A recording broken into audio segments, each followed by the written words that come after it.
نہ ساس ہے نہ کوئی نند ہے، ارے عیش ہیں تمہارے عیش، سسرال کے نام پہ بس ایک سسر ہی کو تو سنبھالنا ہے۔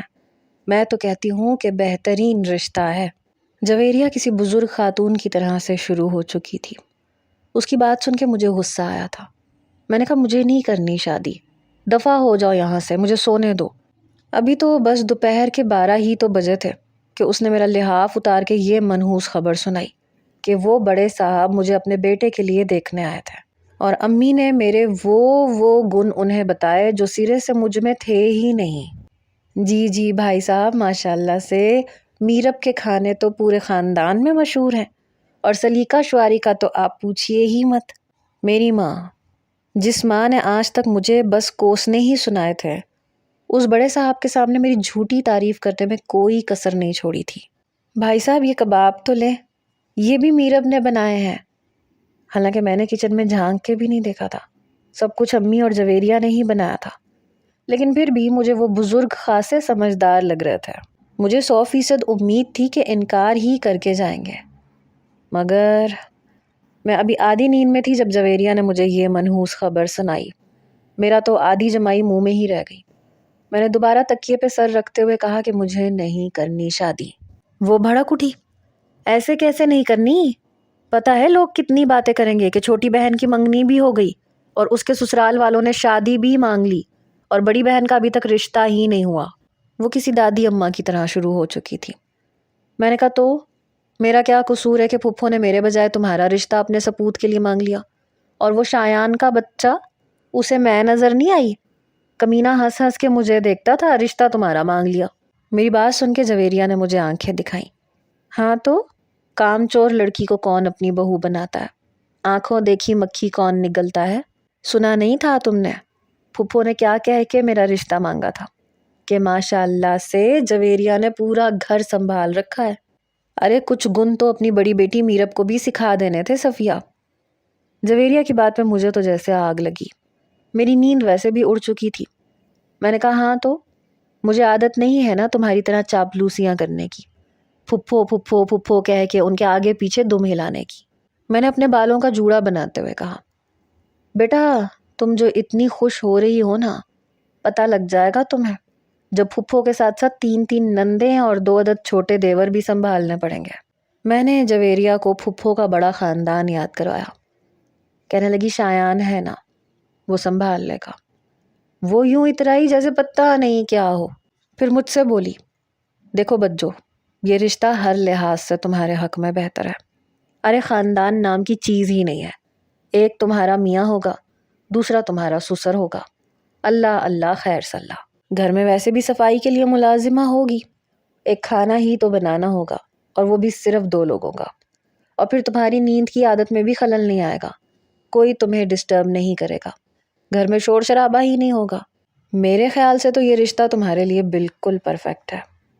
اس نے مجھے اس آنے والے رشتے کی خوبیاں گنوائیں، لیکن مجھے ابھی شادی ہی نہیں کرنی، میں کرنا ہی نہیں چاہتی۔ مجھے پتا ہے ایک شخص بھی ہو تو ذمہ داری سر پہ پڑتی ہے، مجھے نہیں لینی ابھی کوئی ذمہ داری۔ ابھی تو میں نے اللہ اللہ کر کے B.Com کمپلیٹ کیا تھا۔ ارے کچھ تو مجھے سانس لینے دو ظالموں، میں نے روحان سے ہو کے کہا۔ جویریہ کہنے لگی میرا کام آپ کو اطلاع دینا تھا، باقی آپ کو پتا ہے رشتہ تو امی ابا نے ہی طے کرنا ہے، اور انہیں عمر بھائی بڑے پسند آ رہے ہیں۔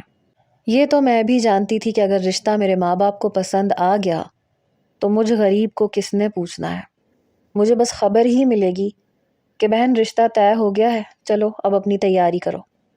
بھلا یہ بھی کوئی بات ہوئی؟ میں نے جویریہ سے کہا کہ میں تصویر دیکھوں گی، اگر لڑکا مجھے اچھا نہیں لگا تو میری طرف سے صاف انکار ہے۔ اب تھوڑا بہت اپنا بھرم تو رکھنا تھا، یہ بھی تو دکھانا تھا کہ میں کوئی اتنی بھی گئی گزری نہیں ہوں۔ یہ سننا تھا کہ جویریہ نے جھٹ سے اپنا موبائل کھولا اور پٹ سے اس نوجوان کی پک میرے سامنے کر دی۔ دیکھنے میں ٹھیک ہی تھا، لیکن میں نے اسے بڑی تنقیدی نگاہ سے دیکھا۔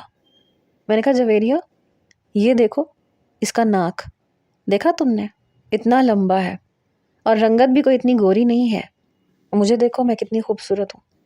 پتہ نہیں کیوں لیکن مجھے وہ نوجوان ذرا بھی اچھا نہیں لگا تھا، حالانکہ اتنا برا بھی نہیں تھا، گزارے لائق تھا، گزارا ہو سکتا تھا، لیکن اب میں نے نقص بھی تو نکالنے تھے نا۔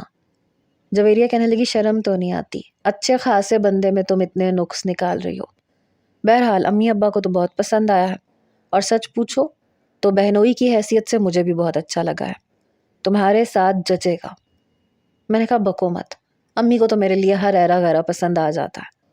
میں سوچ رہی تھی کہ کاش کوئی ایسا سرا میرے ہاتھ میں آئے کہ میں اس رشتے سے انکار کر دوں، لیکن ایسا کچھ ہوا ہی نہیں۔ رشتہ پکا ہو چکا تھا، اور تو اور 2 مہینے بعد شادی کی تاریخ رکھ دی گئی، اور وہ بھی مجھ سے بنا پوچھے۔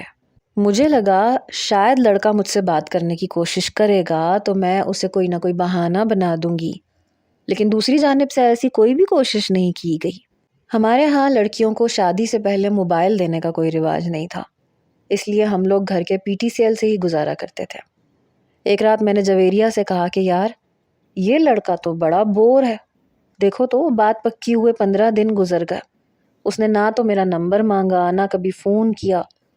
مجھے تو لگتا ہے لڑکے کی مرضی ہے ہی نہیں، اسے بھی زبردستی شادی کے لیے تیار کیا گیا ہے، ورنہ کوئی تو چاہت دکھاتا۔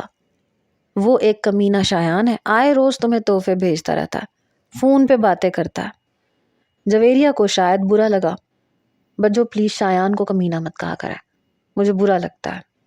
پھر کچھ سوچ کے کہنے لگی یہ تو کوئی بات نہ ہوئی، اس طرح تو نہیں لگتا، عمر بھائی کی مرضی تو ہوگی، ایسے ہی تھوڑی رشتہ طے ہو جاتا ہے۔ میں نے کہا جانے دو تم، مرضی ہوتی نا تو فون کرتا، اپنی چاہت دکھاتا، کوئی تحفہ بھیجتا، ایسا بھی کیا سمن بکمن بن کے بیٹھ جائے۔ دیکھو اگر اس لڑکے کی مرضی نہیں شامل تو میں زبردستی اس کے سر پہ سوار نہیں ہونے والی، مجھے یہ زبردستی کے رشتے بہت برے لگتے ہیں۔ جویریہ کہنے لگی تو پھر اب کیا کریں؟ میں نے کہا ایسے کرو، PTCL والا فون اندر لے کے آؤ، اس نے فون نہیں کیا تو میں کر لیتی ہوں۔ مجھے لگتا ہے 100% لڑکے کا کسی اور لڑکی کے ساتھ چکر چل رہا ہے، تبھی تو اس نے مجھے منہ نہیں لگایا، حالانکہ دیکھو تو میں کتنی خوبصورت ہوں۔ میری بات سن کے جویریہ کہنے لگی ہاں ہو تو، ویسے بہت پیاری ہو، سچ پوچھو تو بجو میرے دل میں بھی یہی بات آ رہی تھی، عمر بھائی نے تو ایسی کوئی چاہت دکھائی ہی نہیں۔ میں نے کہا بس بہت ہو گئی، میں پہلے اس لڑکے کو چیک کروں گی، اسے اچھی طرح پرکھوں گی، رانگ نمبر بن کے اس سے فون پہ بات کروں گی، اور پھر پتہ چل جائے گا کہ موصوف کتنے پانی میں ہے۔ جویریہ کچھ گھبرا گئی، کہنے لگی دیکھو یہ بڑا رسکی کام ہے، مجھے نہیں لگتا کہ تمہیں یہ کرنا چاہیے۔ میں نے کہا تم اپنا منہ بند رکھو، جا کے فون لے کے آؤ، ایسی کی تیسی اس کی، ہوتا کون ہے وہ مجھے اگنور کرنے والا؟ اگر اس کا چکر کسی اور لڑکی سے ہوا یا وہ لڑکا دل پھینک ہوا تو خدا کی قسم میں انکار کر دوں گی۔ میں پہلی بہانے ڈھونڈ رہی تھی کہ کسی نہ کسی طرح یہ شادی رک جائے۔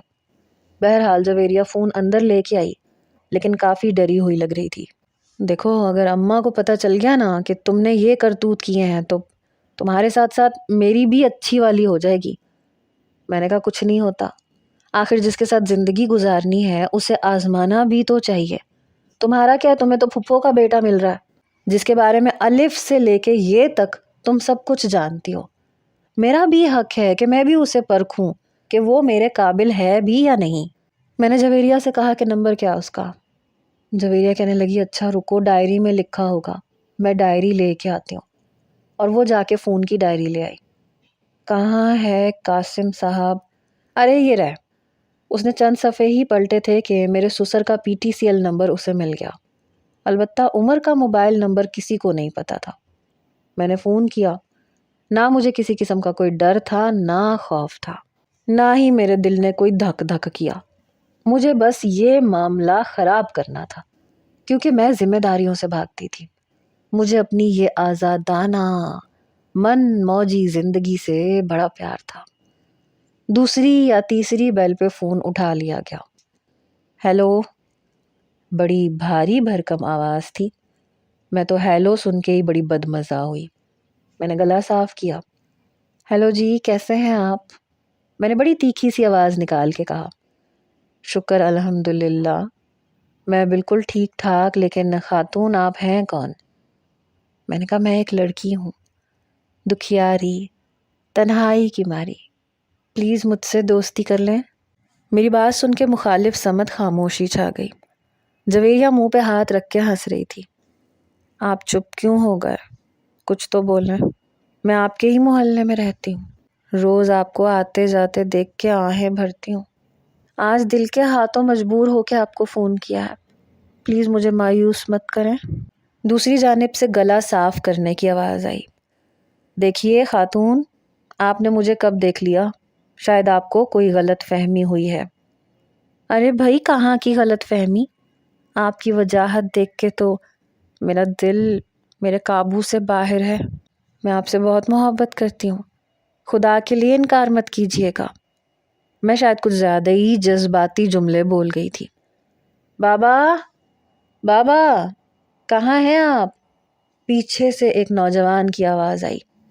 او ہو، میرا بیٹا آ گیا، بعد میں بات کروں گا۔ یہ سن کے میرے ہوش اڑے۔ بیٹا؟ دھت تیرے کی!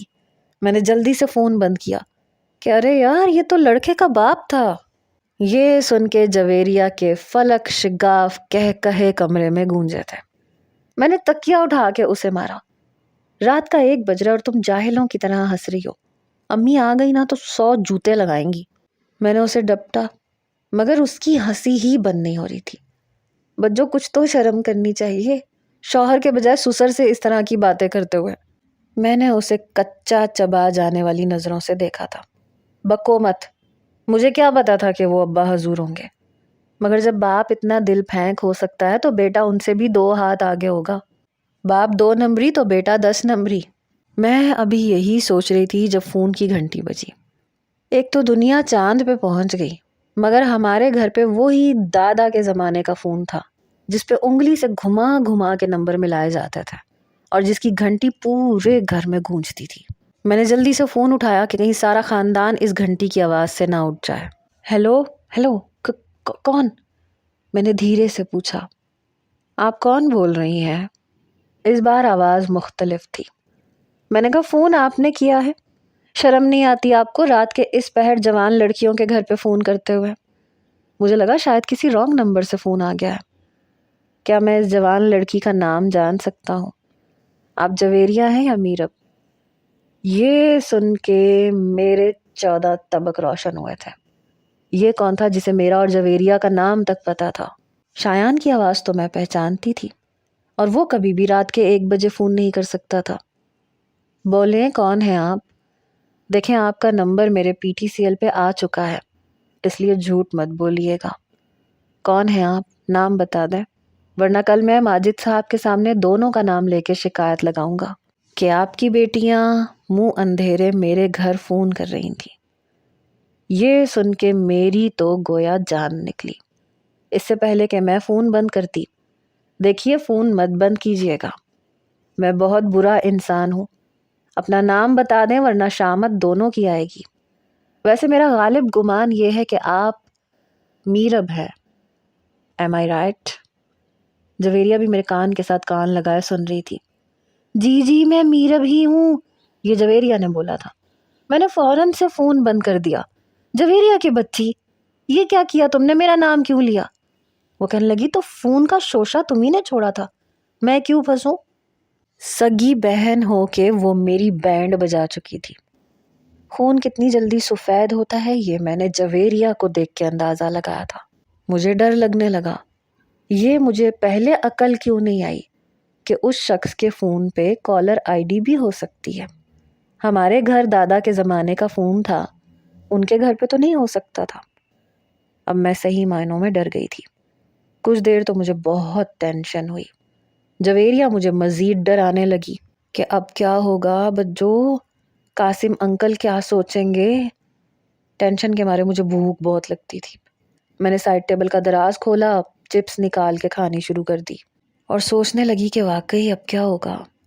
اگر میری شادی اس شخص سے ہو گئی تو میں تو اپنے سسر کے سامنے نظریں نہیں ملا پاؤں گی۔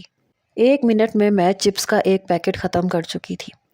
جویریہ، جاؤ ذرا فریج میں جو بھی کھانا رکھا ہے لے کے آؤ، مجھے ٹینشن کے مارے بھوک لگ رہی ہے۔ پتہ نہیں اب کیا ہوگا، اگر اس نے ابا کو بتا دیا تو سوچو ہماری عزت کا تو جنازہ نکل جائے گا۔ اور امی؟ امی نے تو میرے سر پہ جوتے 100 مارنے اور گننا ایک ہے.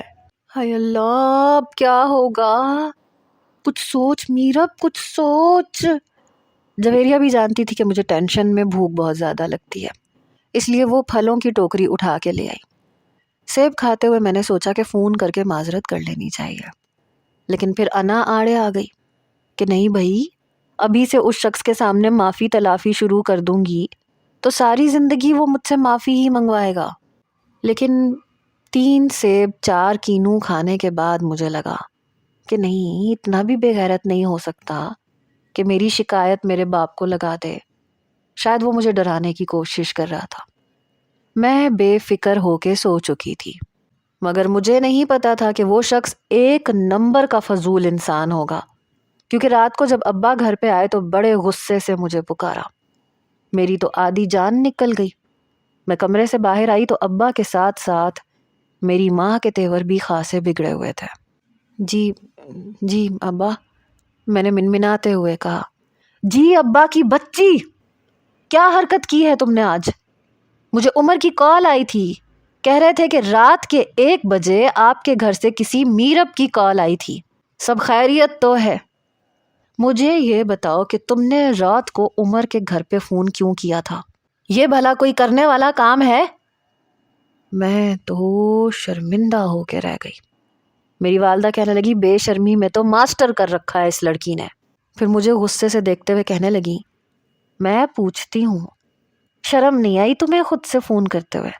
ویسے تو کہہ رہی تھی کہ مجھے شادی کا کوئی شوق نہیں ہے، تو یہ سب کیا ہے؟ کتنی خفت اٹھانی پڑی مجھے نہیں پتا تھا کہ وہ شخص یوں میری شکایت بھی میرے باپ کو لگا سکتا ہے. میں اپنے والدین کے سامنے جی بھر کے شرمندہ ہوئی تھی. کیا کچھ نہیں سنایا تھا میری ماں نے مجھے. بہرحال مجھے اس شخص پہ غصہ بھی آ رہا تھا اور دل میں جو تھوڑی بہت گنجائش تھی وہ ختم ہو چکی تھی. اچھی خاصی ضلالت اٹھانے کے بعد جب میں کمرے میں آئی تو جویریہ کہنے لگی، ویسے بجو قصور آپ کا ہی تھا. میں نے کہا اگر تم نے ایک لفظ بھی کہا نا تو میں تمہارا قتل کر دوں گی، اور اسے تو میں چھوڑوں گی ہی نہیں. کیا تھا جو منہ بند رکھ لیتا؟ یہ کیا بات ہوئی کہ سیدھا ابا کو شکایت لگا دی؟ خود تو توفیق نہیں ہوئی کہ فون پہ بات ہی کر لوں، اور اگر میں نے کر لی تو مجھے کیا پتا تھا کہ اس کا باپ فون اٹھائے گا؟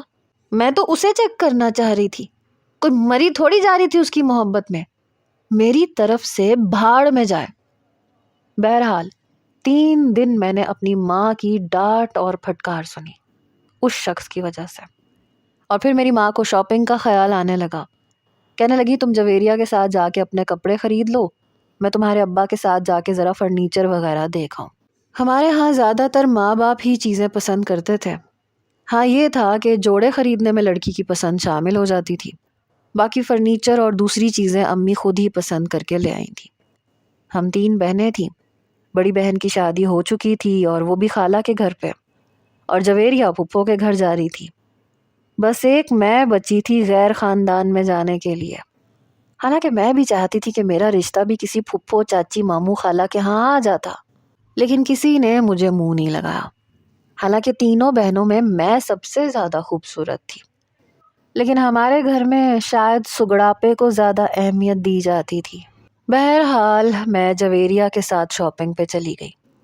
تب ہی میری نظر اپنے منگیتر پہ پڑی جو ایک بڑی خوبصورت لڑکی کے ساتھ شاپنگ کرنے میں مصروف تھا. میں نے جویریہ کا کندھا ہلایا جو کہ دکاندار سے ریٹ پہ بحث کر رہی تھی. نہیں انکل، ہمیں تو یہ جوڑا 2000 میں ہی چاہیے. ارے بی بی، میں کیسے آپ کو 2000 میں دے دوں، یہ پورے 7000 کا ہے. جویریہ مصروف تھی جب میں نے اس کا کندھا ہلایا. کہنے لگی کیا ہے بجو؟ میں نے کہا وہ دیکھو، وہ سامنے ہے، سفید شرٹ اور جینز کی پینٹ میں. کہنے لگی کون ہے؟ میں نے جب اسے انگلی سے اشارہ کر کے دکھایا تو کہنے لگی ارے یہ تو عمر بھائی ہیں. میں نے کہا ہاں، یہ تمہارے عمر بھائی ہیں، اور ساتھ میں لڑکی دیکھی ہے تم نے؟ اتنی خوبصورت لڑکی کے ساتھ گھوم پھر رہا ہے. یہ سب کچھ کھلے عام کرتے ہوئے اسے شرم نہیں آ رہی؟ اور میں نے ایک فون کال کیا کر لی، میرے ابا کو شکایت لگا دی. اس کی تو ایسی کی تیسی. امی نے جو تمہیں موبائل دیا تھا لاؤ ذرا مجھے دو. میں نے بڑے غصے سے جویریہ کو کہا۔ کہنے لگی کیا ہو گیا آپ کو؟ میری والدہ کے پاس ہی موبائل ہوتا تھا اور وہ ہمیں تب ملتا تھا جب کہیں بازار جانا ہوتا تھا تاکہ میری ماں ہم سے رابطہ کر سکے۔ ہر 10 منٹ کے بعد فون آتا تھا کہ کہاں ہو، کپڑے خریدے کہ نہیں، کتنی دیر لگے گی، اور یہ تھا بھی جویریہ کے پاس۔ کہنے لگی میں نہیں دوں گی، اگر پھر کوئی گڑبڑ ہو گئی تو؟ میں نے کہا اب نہیں ہوتی گڑبڑ، ہر بار گڑبڑ نہیں ہوگی، میں بھی اس کے باپ سے اس کی اچھی والی کھچائی کرواؤں گی۔ 3 دن اماں نے مجھے سارے زمانے کے تانے دے دیے ہیں۔ اب جب میں اس کی تصویر اس لڑکی کے ساتھ اپنے باپ کو دکھاؤں گی نا اور اس کی شکایت جائے گی تو اس کا باپ بھی اس کے سر پہ 100 جوتے مارے گا، پھر جا کے میرے دل کو ٹھنڈ پڑے گی۔ جلدی سے موبائل دو، میں نے جویریہ کو کہا، لیکن وہ نفی میں سر ہلانے لگی۔ نہیں نہیں بجو، میں نہیں دوں گی، یہ بہت غلط ہو جائے گا، آپ کو پتہ ہے رشتہ ٹوٹ سکتا ہے، اور ابا نے تو کارڈ بھی چھپوا لیے ہیں، سارے خاندان میں آپ کے رشتے کی دھومیں مٹ چکی ہیں، یہ کام خاصا خطرناک ہو سکتا ہے، رشتہ ٹوٹ سکتا ہے۔ میں نے کہا تو اچھی بات ہے رشتہ ٹوٹ جائے، مجھے ویسے بھی اس کے ساتھ شادی نہیں کرنی، یہ چیز ہے کیا؟ اس نے میرے باپ کو شکایت لگائی ہے، میرے اندر جو آگ لگی ہوئی ہے نا تمہیں اس کا اندازہ نہیں ہے۔ یہ کہہ کے میں نے ہی اس کے پرس میں سے موبائل نکالا۔ عین اسی وقت وہ اپنی گاڑی کے پاس جا چکا تھا اور میں چھپتے چھپاتے اس کا پیچھا کر رہی تھی۔ اس نے پہلے فرنٹ ڈور کھولا، اس لڑکی کو بیٹھنے کے لیے کہا، دروازہ بھی خود بند کیا اور پھر خود ڈرائیونگ سیٹ پہ بیٹھ گیا۔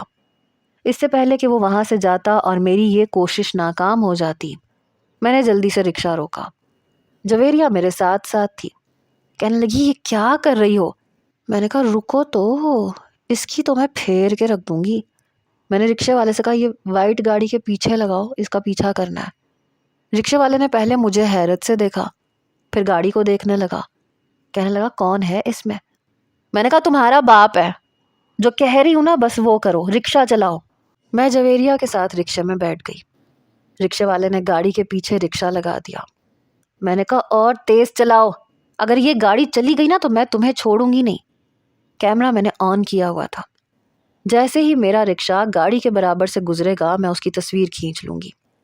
لیکن اچانک سے ریڈ لائٹ کے اشارے پہ گاڑی ایک دم سے رکی اور بالکل برابر میں ہمارا رکشہ۔ بس یوں سمجھ لیں کہ گاڑی کے فرنٹ سائڈ پہ ہمارے رکشے کی بیک سائڈ تھی، مطلب وہ مجھے آسانی سے دیکھ سکتا تھا اور میں اسے۔ اس کی گاڑی کا بھی شیشہ کھلا ہوا تھا، برابر میں بیٹھی لڑکی اسی سے باتوں میں مصروف تھی۔ جب میں نے موبائل کا کیمرہ آن کر کے تصویر کھینچنی چاہی تو بیچ میں ایک موٹر سائیکل والا آ گیا۔ کیا مصیبت ہے؟ میں نے کہا بھائی صاحب ذرا پیچھے ہٹیے گا۔ موٹر سائیکل والا مجھے دیکھنے لگا، پھر ذرا سا پیچھے ہٹ گیا، لیکن عین اسی وقت عمر کی اور اس لڑکی کی بھی نظر مجھ پہ پڑی۔ میں نے دونوں کی تصویر کھینچ لی، لیکن تب تک وہ مجھے دیکھ چکا تھا۔ ساتھ ہی گرین لائٹ نے میری جان بچائی۔ میں نے رکشے والے سے کہا جلدی سے تیز تیز رکشہ بھگاؤ، اور وہ تیزی سے رکشہ آگے لے گیا۔ گھوم گھما کے میں دوبارہ اسی مارکیٹ میں آ گئی۔ میں نے کہا اب دیکھو کیسے چھکے چھوٹتے ہیں اس لڑکے کے۔ لیکن جویریہ گھبرا رہی تھی، کہنے لگی بجو مجھے نا پتہ نہیں کیوں بڑی خطرناک وائبز آ رہی ہیں، مجھے لگ رہا ہے جیسے کوئی گڑبڑ ہونے والی ہے۔ میں نے کہا تم نا اپنے یہ فلسفے اپنے پاس رکھو، اس بار شامت اس کی آئے گی، شرم نہیں آتی اسے؟ منگنی شدہ ہو کے لڑکیوں کے ساتھ گھوم رہا ہے۔ شاپنگ کر کے جب ہم گھر آئے تو سامنے لاؤنج میں ہی عمر کو اسی لڑکی کے ساتھ بیٹھے دیکھا۔ میرے تو ہوش اڑے، اور میری ماں مسکرا مسکرا کے ان کے سامنے چائے کے لوازمات رکھ رہی تھی۔ جویریہ نے میری شکل دیکھی، میں نے اس کی، اور وہ مجھے دیکھ رہا تھا، اور وہ لڑکی بڑے مزے سے کباب کھا رہی تھی۔ مجھے دیکھ کے کہنے لگی ارے میرب آپا آئیے نا بیٹھے ہمیں جوائن کریں۔ مجھے تو سمجھ نہیں آ رہی تھی کہ کیا کروں اور کیا نہ کروں۔ میری والدہ کہنے لگی بیٹا سلام کرو، یہ عمر کی بھابھی ہیں، اس کے تایا زاد کی بیوی، ساری شاپنگ یہی کروا رہی ہیں عمر کو۔ یہ سن کے میرا دماغ چکرا کے رہ گیا تھا۔ وہ لڑکی مجھے دیکھ کے اپنی ہنسی دبانے کی کوشش کر رہی تھی، لیکن وہ لڑکا جو میرا مستقبل میں شوہر بننے والا تھا وہ مجھے بڑے غصے سے دیکھ رہا تھا۔ میں نے بامشکل سلام کیا۔ لڑکی نے بڑی خوش دلی سے سلام کا جواب دیا، لیکن اس نے تو جواب دینے کی بھی زحمت نہیں کی۔ میں نے کہا امی وہ میں سامان رکھ کے آتی ہوں۔ ہاتھ میں پکڑے شاپنگ بیگ لے کے میں کمرے میں آئی۔ میرے پیچھے جویریہ بھی آ گئی۔ مر گئے اپیا، مجھے لگ رہا ہے یہ ہماری پھر سے شکایت لگانے آیا ہے۔ میں نے آپ کو منع بھی کیا تھا مت کھینچو تصویر، مت کھینچو تصویر، لیکن نہیں، جسے آپ اس کی گرل فرینڈ سمجھ رہی تھی نا وہ بھابھی لگتی ہے اس کی۔ میری ہر چال الٹی چل رہی تھی۔ شاید میرے ستارے گردش میں تھے۔ مجھے لگ رہا تھا کہ ابھی ان کے جاتے ہی بڑے غصے سے امی کمرے میں آئیں گی اور چپل اتاریں گی اور بس شروع ہو جائیں گی۔ پتہ نہیں کیوں میرا دل بڑی زور سے دھک دھک کر رہا تھا۔ یہ مت سمجھیے گا کہ شرم کے مارے یا منگیتر کو دیکھ کے دل نے کوئی بے قراری دکھائی، نہیں نہیں، امی کی جوتی میری آنکھوں کے سامنے لہرا رہی تھی۔ ٹپ ٹپ میرے آنسو بہنے لگے۔ تبھی دروازے پہ دستک ہوئی۔ میں نے جلدی سے اپنی آنکھیں رگڑ کے صاف کی۔ دروازہ کھولا تو وہی لڑکی اندر آئی۔ اسے دیکھ کے میں شرم کے مارے آنکھیں نہیں اٹھا پا رہی تھی۔ تبھی وہ میرے برابر میں بیٹھ گئی۔ کہنے لگی وہ تمہارے ناپ کا جوڑا چاہیے کیونکہ درزی کو بھی کپڑے میں نے ہی دینے ہیں۔ میں نے اس کی طرف دیکھا، میں نے کہا آئی ایم سوری۔ کہنے لگی کوئی بات نہیں، اٹس اوکے، لیکن عمر کو یوں جاسوسی کرنا پسند نہیں ہے۔ میں نے کہا وہ میری شکایت تو نہیں لگائیں گے امی سے؟ میں نے بڑے دھیرے سے بمشکل حلق میں سے آواز نکال کے کہا۔ وہ ہنسنے لگی۔ ارے نہیں نہیں، میں نے اسے کہہ دیا تھا وہ شکایت نہیں لگائے گا۔ یعنی اگر وہ لڑکی نہ کہتی تو وہ شخص میری شکایت ضرور لگاتا۔ اچھا تم اپنے ناپ کا جوڑا دے دو اور اپنے ہاتھ کی چوڑی کا سائز بھی بتا دو۔ پھر اپنے پرس میں سے پیسے نکال کے اس نے میرے ہاتھ میں رکھ دیے۔ شادی کے لیے سینڈل اور جوتے اپنی پسند سے لے لینا۔ جویریہ نے ہی اٹھ کے الماری میں سے میرے ناپ کا جوڑا دیا۔ کچھ دیر وہ لڑکی ادھر ادھر کی باتیں کر کے چلی گئی۔ جویریہ کہنے لگی شکر ہے اس لڑکی نے ہماری عزت رکھ لی، ورنہ آج تو شامت پکی تھی آپ کی۔ جب تک وہ لوگ گھر سے چلے نہیں گئے میں کمرے سے باہر نہیں نکلی۔ میں دل میں شکر کر رہی تھی کہ اچھا ہوا بلا ٹلی، لیکن یہ نہیں پتا تھا کہ یہ بلا ٹلی نہیں ہے۔ باقی سب کی تو خیر تھی، لیکن مجھے تو اسی گھر میں جانا تھا اور اسی شخص سے میرا پالا بھی پڑنا تھا۔ ویسے بھی شادی کو زیادہ دن نہیں رہ گئے تھے، اس لیے میری بڑی آپی بھی آ گئی۔ وہ کہنے لگیں کہ شادی کی کافی تیاری میں کروا دیتی ہوں۔ شام کو ہم لوگ چائے پی رہے تھے جب فون کی گھنٹی بجی۔ فون میری آپی نے اٹھایا۔ کہنے لگی میرب تمہارا فون آیا ہے۔ میں نے کہا کون ہے؟ کہنے لگی عمر ہے، کہہ رہا ہے کہ تم سے بات کرنی ہے، آؤ نا۔ عمر کا نام سن کے تو میرے قدم وہیں پہ جم گئے تھے۔ اب آپ یہ نہ سمجھیے گا کہ مجھے اس سے کوئی شرم آ رہی تھی۔ ارے نہیں بھائی، مجھے شرم ورم نہیں آتی، مجھے ڈر لگ رہا تھا۔ میری بہن مجھے دیکھ کے ذرا سا مسکرا کے اپنا رخ بدل گئی۔ میں نے سوچا میں نے فون کیا تو میری ماں نے مجھے کتنی باتیں سنائی، بے شرم، بے غیرت، بے حیا، آنکھوں میں شرم کا پانی نہیں ہے، خود ہی لڑکے کو فون کر دیا۔ اور آج جب اس کا فون آیا تو سب کی بتیسیاں نکل رہی تھیں۔ اب وہ بے شرم بے غیرت نہیں لگ رہا تھا۔ کہنے لگی جاؤ نا، جا کے بات کرو۔ میں بامشکل اٹھی، اپنی چائے کا کپ پٹخ کے ٹیبل پہ رکھا اور فون کے پاس چلی گئی۔ سامنے میری بہن مسکرا رہی تھی، مجھے فون دے کے چلی گئی۔ میں نے فون پہ ہیلو کہا تو اس شخص نے سلام کرنے کی بھی زحمت نہیں کی۔ بہت شوق ہے تمہیں جاسوسیاں کرنے کا، تمہیں روڈ پہ چلنے کے ایٹیکیٹس نہیں پتا؟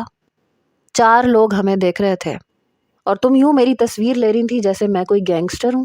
دیکھو میں غصے کا بہت خراب انسان ہوں، اور کوئی میری جاسوسی کرے یہ مجھے بہت برا لگتا ہے۔ وہ تو انایا بھابھی نے مجھے منع کیا، ورنہ میں تمہارے گھر تمہاری شکایت ہی لگانے آیا تھا۔ تمہاری اس حرکت کو میں ناقابل معافی سمجھتا ہوں، اور اس قسم کی بچکانہ حرکتیں مجھے اپنے گھر پہ بالکل نہیں چاہیے۔ سنائی دے رہا ہے نا میں کیا کہہ رہا ہوں؟ میں نے کہا جی۔ آئندہ اگر تم نے بھرے بازار میں یا مین روڈ پہ ایسی حرکت کی تو یاد رکھنا میں لحاظ مروت بالکل بھی نہیں رکھتا. میں 2 منٹ میں سیدھا کرنا جانتا ہوں. اگر تمہیں اپنا تماشا نہیں بنانا تو دوبارہ ایسی غلطی مت کرنا. سمجھ میں آ رہا ہے میں کیا کہہ رہا ہوں؟ غصے کے مارے میرا چہرہ تمتما رہا تھا. لگ رہا تھا جیسے کوئی ہیڈ ماسٹر میرے سر پہ سوار ہونے والا ہے. میں نے کہا جی بس یہی کہنا تھا. آئندہ احتیاط کرنا ورنہ. اس سے پہلے کہ وہ مزید کوئی دھمکی دیتا میں نے فون پٹخ کے بند کیا. اپنے آپ کو پتہ نہیں کیا سمجھتا ہے کمینہ. یہ کہہ کے میں باہر آئی. غصے سے دوبارہ اپنی کرسی پہ بیٹھ گئی. میری بڑی بہن مجھے دیکھ کے ہنسنے لگی. او ہو تو دلہے میاں کا فون تھا. شادی کو بس 10 دن رہ گئے اور تمہارے اس عمر میاں کو چین ہی نہیں آ رہا. میں نے غصے سے اپنی بہن کی طرف دیکھا تو وہ اور ہنسنے لگی. اچھا بتاؤ نا کیا کہہ رہا تھا جو تمہارے کانوں کی لویں تک سرخ ہو رہی ہیں؟ اسے کیا پتا تھا کہ میرے کانوں کی لو شرم سے نہیں بلکہ غصے سے سرخ ہو رہی ہے. میں نے کہا کچھ نہیں کہا. میرا لہجہ سن کے کہنے لگی لو ایسے کیسے ہو سکتا ہے؟ کوئی نہ کوئی رومانٹک بات تو کی ہوگی اس نے. اس نے مجھے کندھا مارتے ہوئے آنکھ دبا کے کہا. میں اٹھ کے کھڑی ہو گئی. اپنا چائے کا کپ پکڑا اور اپنے کمرے میں آ گئی. چائے ویسے بھی ٹھنڈی ہو چکی تھی. مجھے جی بھر کے رونا آ رہا تھا. پتہ نہیں میرے ماں باپ مجھے کس ہیڈ ماسٹر کے حوالے کرنے والے تھے. باقی کے دن بھی گزر گئے. مہندی کے فنکشن پہ ہمیں یہ پتہ چلا کہ یہ لڑکے والے مہندی کر ہی نہیں رہے. انہیں یہ فضول خرافات لگتا ہے. بہرحال مہندی میں نے اپنی پھر بھی انجوائے کر لی تھی. لیکن شادی، پہلے تو مجھے شادی کا سوچ کے ڈر لگا کہ پتہ نہیں وہ مجھے کیا کہے گا. پھر میں نے سوچا کہ میرب بہادر بن، کوئی کھا تھوڑی جائے گا تمہیں. بہت زیادہ سوچنے کی ضرورت نہیں ہے. اور میں نے زیادہ سوچا بھی نہیں. پتہ نہیں میں کیوں زیادہ دیر تک ٹینشن نہیں لے سکتی تھی. مجھ سے لی ہی نہیں جاتی تھی. اور ٹینشن میں مجھے بھوک بہت لگتی تھی اور کھانے کے بعد نیند آنے لگتی تھی. اس لیے میں کہتی تھی جو ہوگا دیکھا جائے گا. اس لیے میں بالکل ٹینشن فری ہو چکی تھی. صبح میں دیر سے اٹھی. امی نے بھی نہیں جگایا کہ چلو نیند پوری کر لے. اس کے بعد دوپہر کا کھانا ڈٹ کے کھا کے میں پارلر چلی گئی. پارلر سے سیدھا ہال. برائڈل روم میں میرا نکاح ہوا اور پھر مجھے اسٹیج پہ عمر کے ساتھ بٹھا دیا گیا. تبھی میری بڑی بہن میرے پاس آ کے مجھے بات بات پہ ٹوکنے لگی. ارے بھائی نظریں نیچے رکھو، تم شادی کی دلہن ہو. ایسے دیدے پھاڑ پھاڑ کے دیکھنا اچھا نہیں لگتا. کیا کہیں گے لوگ؟ دلہن میں ذرا بھی شرم نہیں رہی. وہ میرے کان میں کچر کچر کچر کیے جا رہی تھی. میں نے کہا اب نہیں آ رہی ہے شرم تو کیا کروں، میں کہاں سے لاؤں شرم؟ میری جان مت کھاؤ. حالانکہ میں نے اپنی طرف سے بڑی آہستگی سے یہ بات کہی تھی. لیکن میرے برابر بیٹھے شخص نے مڑ کے مجھے دیکھا اور پھر سیدھا ہو کے بیٹھ گیا. پھر سے میری بہن کو کوئی نہ کوئی مجھ میں نقص نظر آ ہی جاتا تھا. ابھی کھانا کھانے ہی لگے تھے کہ ناک میں پہنی بالی میرے نوالوں میں رکاوٹ بن رہی تھی. جیسے ہی میں نے بریانی سے لیگ پیس اٹھا کے اپنے منہ کے قریب کیا تو میری بہن نے وہ لیگ پیس میرے ہاتھ سے پکڑ کے پلیٹ میں رکھ دیا. کہنے لگی تم دلہن ہو، ایسے نہیں کھاتے منہ پھاڑ پھاڑ کے. کتنی بری لگو گی سب کے سامنے یہ لیگ پیس یوں کھاتے ہوئے. میں نے بڑے غصے سے اپنی بہن کو دیکھا تھا. میں نے کہا مجھے لگتا ہے آپ کے اندر نا میری مرحومہ ساس کی روح آ گئی ہے. جب سے میرے پاس بیٹھی ہیں ٹوکے جا رہی ہیں. اب میں کیا کھانا بھی نہ کھاؤں؟ بھوک لگ رہی ہے مجھے. آپ کو پتہ ہے نا ٹینشن میں مجھے زیادہ بھوک لگتی ہے. اس بار بھی میرے برابر بیٹھے شخص نے مجھے مڑ کے دیکھا. غصے کے مارے میں نے کھانا ہی نہیں کھایا. حالانکہ جویریہ میرے پاس بیٹھ چکی تھی. کہنے لگی میں تمہارے منہ میں نوالا ڈال دیتی ہوں. میں نے کہا جی نہیں، مجھے کھانا ہی نہیں کھانا. ایسا کرو باجی کو کھلا دینا، کیونکہ میری تو شادی ہے. سب لوگ تو مجھے دیکھ رہے ہیں، اس لیے مجھے تو بھوکا رہنا ہے. میں نہیں جانتی تھی کہ میرے برابر میں بیٹھا میرا شوہر، جو ابھی تک چپ شاہ کا لڈو منہ میں لیے بیٹھا تھا، رخصتی کے بعد کمرے میں جاتے ہی پھٹ پڑے گا.